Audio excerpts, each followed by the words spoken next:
Bonjour ou bonsoir à toutes et tous. L'antispécisme est un sujet qui me tient particulièrement à cœur, parce qu'en réalité, sans le savoir, je suis antispéciste au sens propre du terme depuis bien longtemps. Ce n'est que plus tard que j'ai compris qu'il existait un mouvement qui s'appelait antispéciste, et que j'ai aussi découvert qu'il y avait beaucoup de problèmes avec cette idéologie qui est appliquée de façon parfois totalement incohérente, au point que les personnes qui sont dans cette incohérence rendent un très mauvais service aux animaux qu'ils sont censés défendre. Et pour expliquer tout ça, j'ai besoin de plusieurs prérequis que j'ai abordés dans d'autres vidéos, auxquelles je vais vous envoyer, si jamais vous estimez que c'est nécessaire. Vous n'en aurez peut-être pas besoin. Sinon, je me connais, je me serais senti obligé de l'expliquer dans cette vidéo, et alors elle aurait été beaucoup trop longue.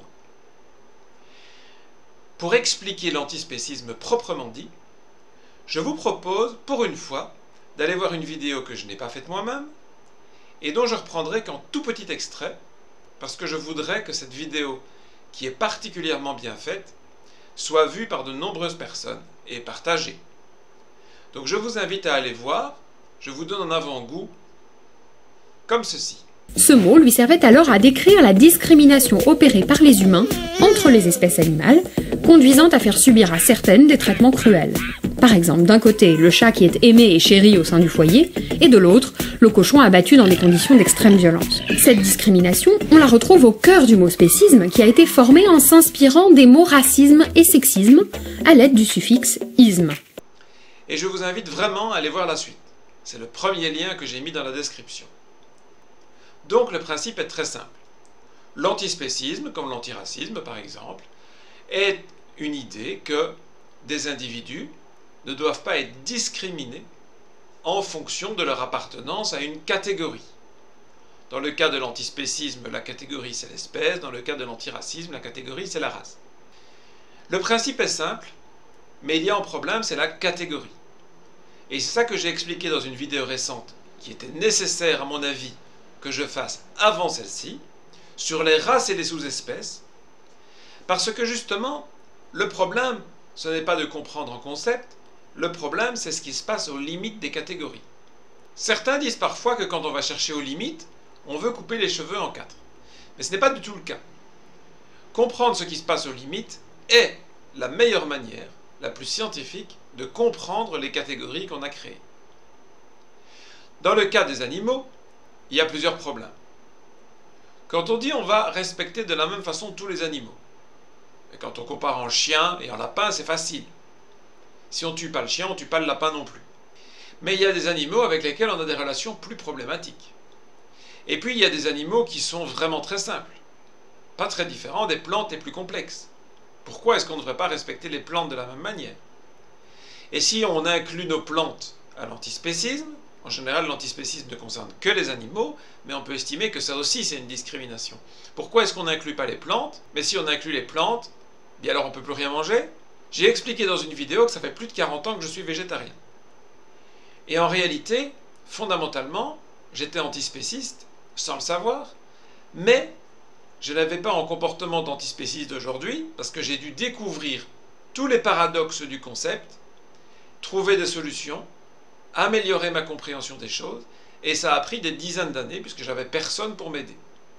Maintenant, vous tapez antispéciste dans un moteur de recherche, et vous tombez sur différentes publications qui peuvent vous aiguiller. Le problème, c'est qu'elles peuvent bien vous aiguiller ou mal vous aiguiller.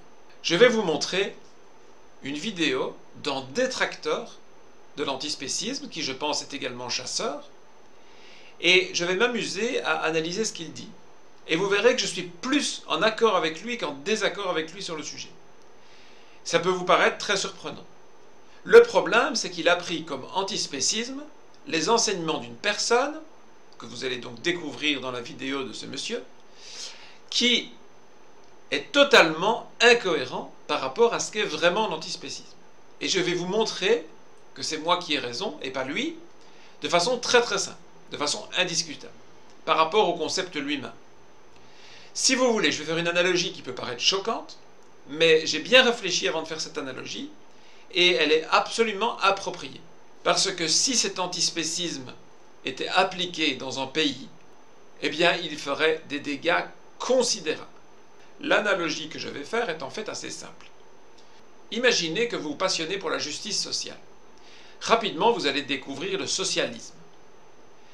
Vous allez donc faire des recherches et lire ce qu'est le socialisme.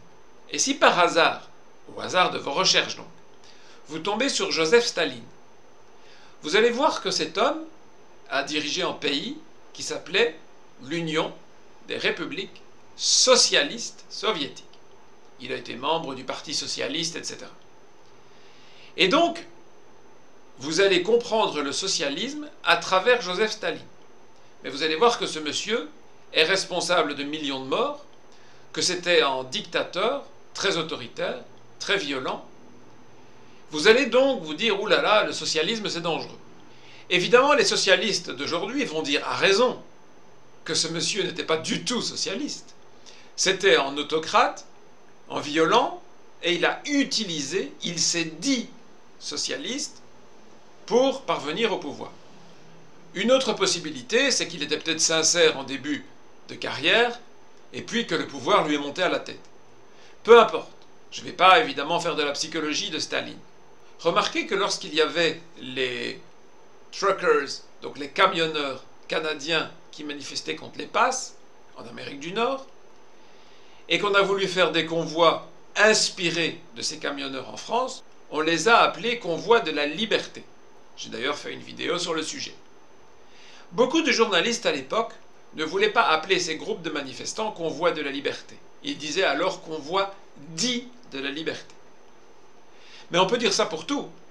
Est-ce qu'on peut estimer que les riches comme DSK, Dominique Strauss-Kahn, qui étaient socialistes, mais qui étaient riches à millions, dépensaient énormément d'argent, qu'on a parfois qualifié de gauche caviar, est-ce qu'il était socialiste ou il était dit socialiste? Quand on regarde l'histoire du christianisme et qu'on revient à l'époque de l'Inquisition, est-ce qu'il était chrétien alors que le Christ a parlé de respect des autres, de la non-violence, d'appliquer des tribunaux qu'on a appelés l'Inquisition, qui menaient à des peines de mort? Est-ce que c'était chrétien? Est-ce que ces gens étaient chrétiens ou étaient dits chrétiens? Eh bien voilà, vous allez découvrir à travers une vidéo d'une personne qui est à l'opposé de mon opinion, puisqu'il est pro-chasse ou chasseur, vu une remarque qu'il fait en fin de vidéo. Je n'ai jamais vu aucune autre vidéo, donc peut-être que c'est évident si on va regarder, mais je n'ai pas eu envie de chercher. Je me suis contenté de prendre cette vidéo, parce qu'en fait, à travers cette vidéo, celui que je vais attaquer le plus n'est pas mon opposant politique, mais celui qui se dit être d'une mouvance que je soutiens, l'antispécisme. Je l'estime non seulement pas antispéciste, mais je le trouve plus dangereux que le chasseur. Et vous allez comprendre pourquoi je vais argumenter de façon inattaquable et avec des preuves de ce que j'avance. Donc je vais dire que c'est une vidéo, pour une fois, qui est particulièrement agressive envers un mouvement. Alors évidemment, le mouvement est représenté par une personne, dans ce cas-ci, mais le but n'est pas évidemment une attaque personnelle, c'est bien l'idéologie que j'attaque. Et vous allez comprendre, à travers cette vidéo, pourquoi j'ai choisi cette personne plutôt qu'une autre. Il n'est évidemment pas le seul dans son mouvement, on est bien d'accord. Voici en premier extrait.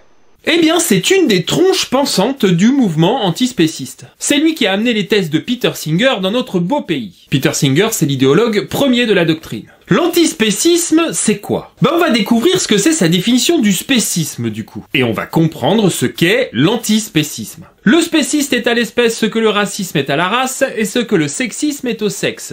Une discrimination basée sur l'espèce, presque toujours en faveur des membres de l'espèce humaine. Voilà pourquoi j'ai choisi David Olivier. J'ai des antécédents avec lui, j'ai essayé de discuter avec lui à travers ses groupes sur Facebook. Et puis finalement, on a eu un échange privé, et j'ai dû finir par le bloquer parce qu'il insulte et il n'argumente pas.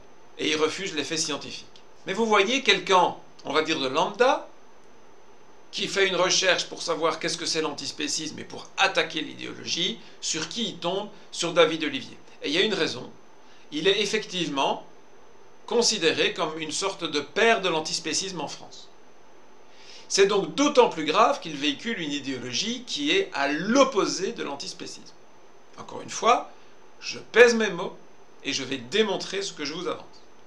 Et pour le démontrer de façon le plus objective possible, je vais laisser parler ce Richard et on va voir si ses arguments sont bons ou pas, et surtout, en quoi est-ce que ce que dit David Olivier va à l'encontre du principe même de l'antispécisme. Le bien-être des lions m'importe, mais je pèse ce bien-être sur la même balance que celui des centaines de proies qu'il tue et des milliers qu'il terrorise. Alors déjà vous le sentez venir, il aime pas trop les lions, David. Bah oui, mais il terrorise les gnous aussi. Patrick en tout cas lui pose une question intéressante. Et donc, comment les nourrissez-vous ces lions? Bah ouais, un lion ça mange de la viande. Du coup ça pose un problème aux antispécistes ça. Mais ils ont des solutions, t'inquiète. T'es capté. Peut-être qu'on peut ne pas les nourrir. Tu veux dire du tout? Qu'on les empêche de se nourrir, tu veux dire? Là, vous vous dites, c'est trop gros. Il veut pas qu'on laisse les lions mourir de faim, quand même. Si. On peut aussi amener leur espèce à disparaître. Hélène Touy. Hélène? Ouh, Hélène. Le maître à penser, il veut exterminer les lions. Non, mais faut peut-être lui dire, non? Je ne sais pas si vous imaginez à quel point c'est frustrant pour quelqu'un comme moi d'entendre des choses pareilles. Et si je ne connaissais pas David Olivier, j'irais vérifier les propos de cette personne, de ce Richard, en me disant, il doit inventer, il a dû faire des montages, ces captures écran, c'est pas vrai. Mais il se fait que David Olivier et moi sommes en contact sur Twitter, et l'échange est réel. J'ai eu d'autres échanges avec lui sur Facebook et Twitter, et effectivement, c'est ce qu'il pense. Il veut bien qu'une espèce disparaisse, si ça permet de faire diminuer la souffrance animale. Ce que j'ai essayé de lui expliquer, c'est que les écosystèmes ne fonctionnent pas comme des machines, et quand on retire des composantes, il peut s'effondrer. Autrement dit, il est très probable que si on supprime toutes les espèces qui mangent d'autres animaux, eh bien, il n'y aura plus d'animaux, donc plus de végétaux qui dépendent des animaux. C'est évidemment le cas le plus extrême, mais en tout cas, ça fera diminuer considérablement les populations, les écosystèmes, la biomasse. Et il me dit que c'est pas grave. Et de façon générale, sur les groupes qu'il fréquente, où il est considéré comme le chef, vous allez voir pourquoi je dis ça, eh bien, c'est la pensée générale.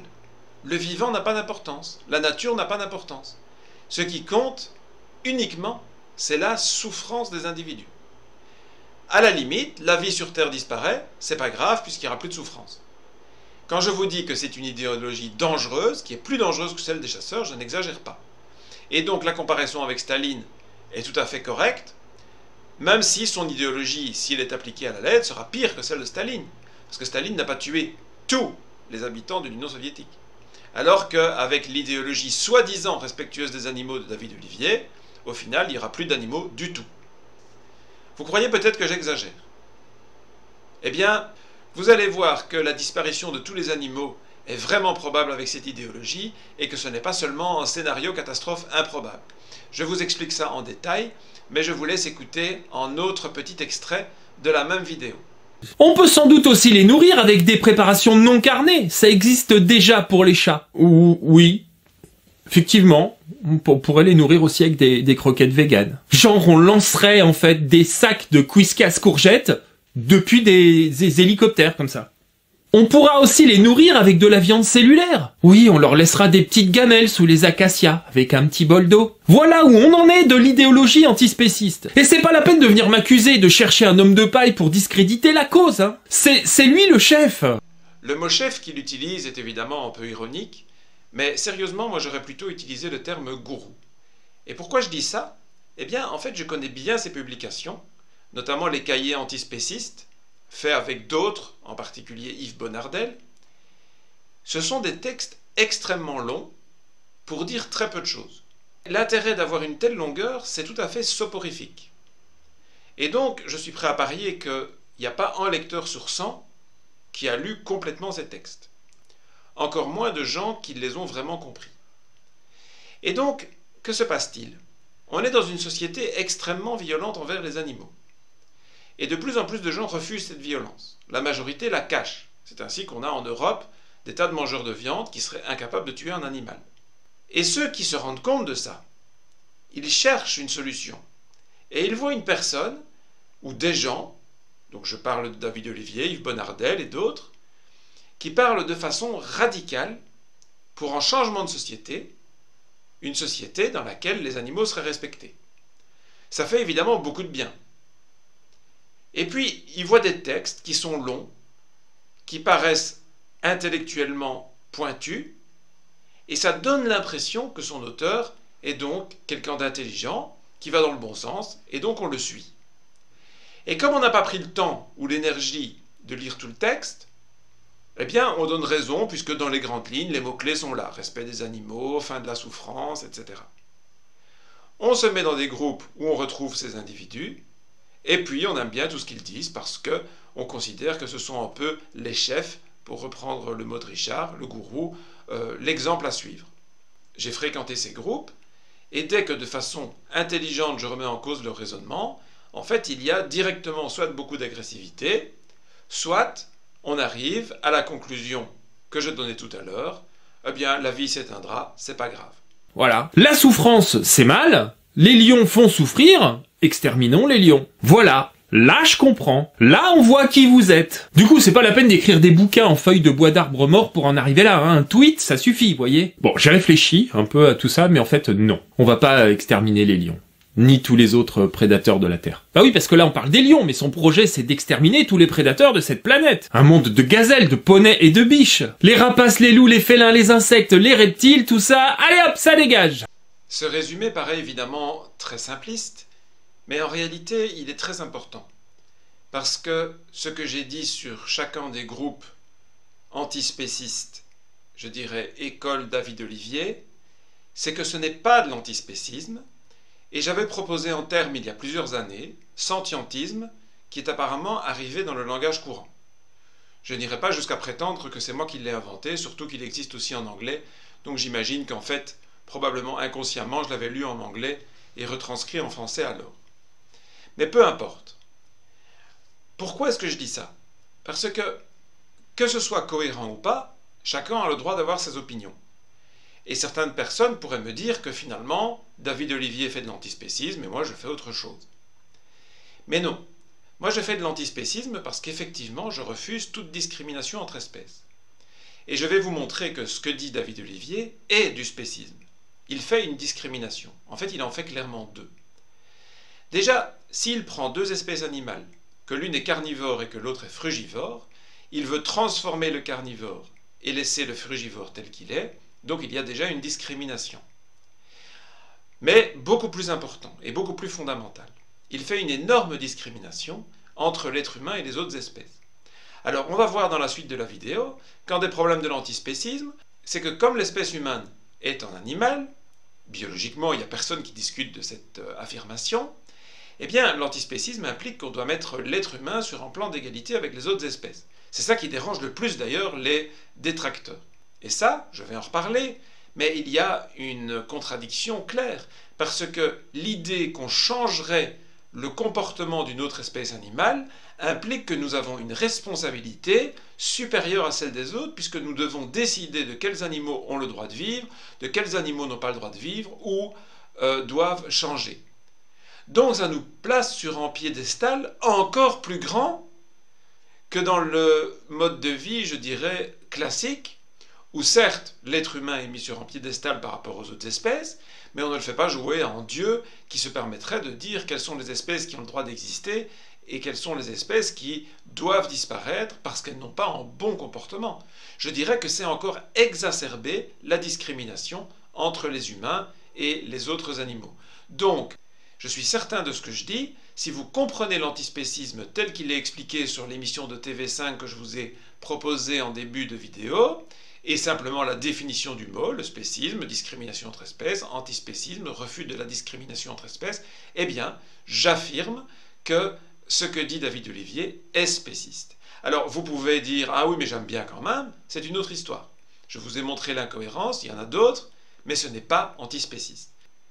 Le sentientisme est donc une philosophie très dangereuse qui existe grâce à deux choses. C'est parce qu'elle est cachée derrière un concept d'équité qu'on appelle l'antispécisme, qui est un concept dont on devrait parler beaucoup plus parce qu'il y a d'énormes discriminations entre les animaux qui provoquent beaucoup de souffrance. L'exemple classique, c'est évidemment en Occident, les porcs, les poulets qui souffrent énormément dans nos élevages alors qu'on traite de façon parfois royale des chiens et des chats. Voilà, ça c'est une discrimination très claire, mais une discrimination culturelle.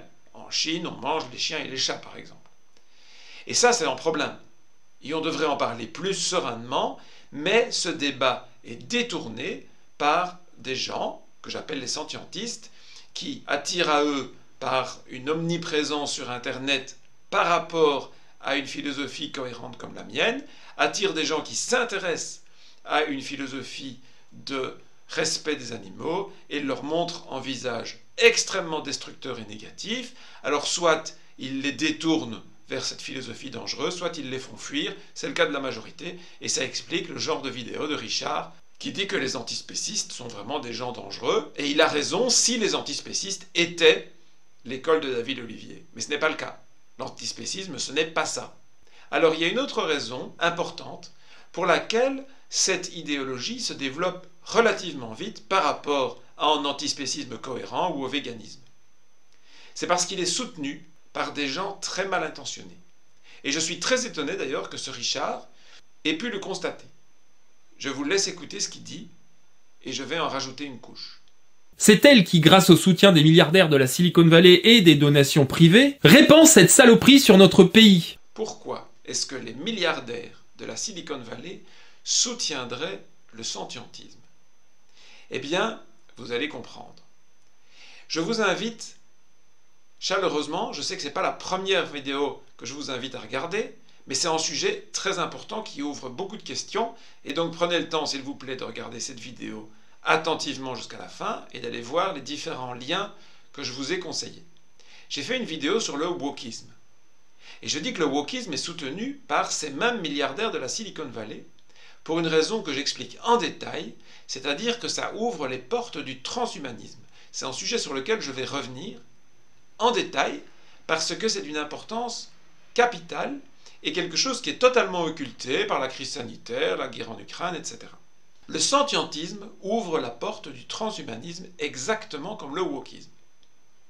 Et pourquoi ça? Eh bien, c'est facile à comprendre. Dès le moment où, dans une idéologie, le cerveau humain, le mental humain, doit primer sur la nature qui n'existe même pas pour David Olivier. C'est-à-dire que, dans sa philosophie, on peut modifier le comportement des animaux pour que la douleur et la souffrance disparaissent. Mais comment est-ce qu'on peut modifier le comportement des animaux? Alors vous avez vu au début, sur son tweet, il dit oui, éventuellement on peut éteindre l'espèce, mais il y a peut-être d'autres solutions. On peut leur donner de la viande végétale, de la viande cellulaire. De la viande cellulaire, c'est quelque chose de très artificiel. Et comment convaincre l'animal de manger ça plutôt que de chasser la gazelle? Bien sûr, Richard le dit avec ironie, en disant qu'on va déposer une gamelle dans la savane, ou balancer cette viande à base de courgettes par hélicoptère. Mais si on balançait cette viande, il est clair que les lions ne la mangeraient pas. Sauf si on le modifie soit génétiquement, soit électroniquement. Or, Neuralink, une des sociétés de Elon Musk, a déjà réussi à télécharger des informations dans la mémoire d'un porc grâce à un microprocesseur injecté dans son cerveau. On en est là. L'idée est bien entendu d'appliquer ça sur des humains, et donc le transhumanisme est déjà très avancé par rapport à ce que les médias occidentaux montrent. Je vous invite d'ailleurs à voir une vidéo sur le sujet, j'en ai déjà parlé, j'en reparlerai, qui est vraiment très bien faite sur le transhumanisme. Ce n'est pas la mienne, et je n'arriverai jamais à faire quelque chose de mieux. Mais cette technologie, que l'on commence toujours par appliquer aux animaux, qui sont nos cobayes malheureusement, et qui en souffrent, c'est pour être appliquée aux êtres humains, plus tard. C'est le but des chercheurs. Mais ça peut aussi, évidemment, s'appliquer aux animaux. Donc les sentientistes, quand ils vont dire « Ah oui, mais il faut que les lions arrêtent de chasser et on a trouvé une solution pour leur donner une autre nourriture », ils vont demander aux sociétés qui ont ce genre de technologie d'injecter ce qu'il faut dans le cerveau du lion pour qu'il ne chasse plus. Donc ce seront des arguments supplémentaires pour justifier le développement de ces technologies qui peuvent faire peur à une majorité à raison. Peut-être qu'en écoutant ma vidéo, il y a des gens qui se disent qu'on a le choix finalement entre le transhumanisme, le woke, l'antispécisme, ce nouveau monde artificiel, contrôlé par les machines, l'intelligence artificielle, que souhaite l'oligarchie, ou, d'un autre côté, l'ancien monde, la chasse, la viande, Éric Zemmour, Richard le Chasseur, l'agriculture industrielle, et que donc l'une n'est peut-être pas pire que l'autre. En réalité, c'est toute la difficulté. Les gens aiment bien penser en noir ou blanc, en bon et mauvais. La culture cinématographique l'y encourage, mais je ne pense pas que cette vision binaire ait commencé avec Hollywood. En fait, ce que j'essaye de faire passer comme message, et peut-être de tous les messages que j'essaye de faire passer depuis que je fais des vidéos, c'est le plus important, c'est qu'il existe une troisième voie. Et je ne l'ai pas inventée aujourd'hui. Je vous en ai parlé par exemple à Noël dans une vidéo, lors de mes vœux, où je vous ai fait une analogie en disant voilà, on est sur un bateau qui fonce tout droit vers une falaise.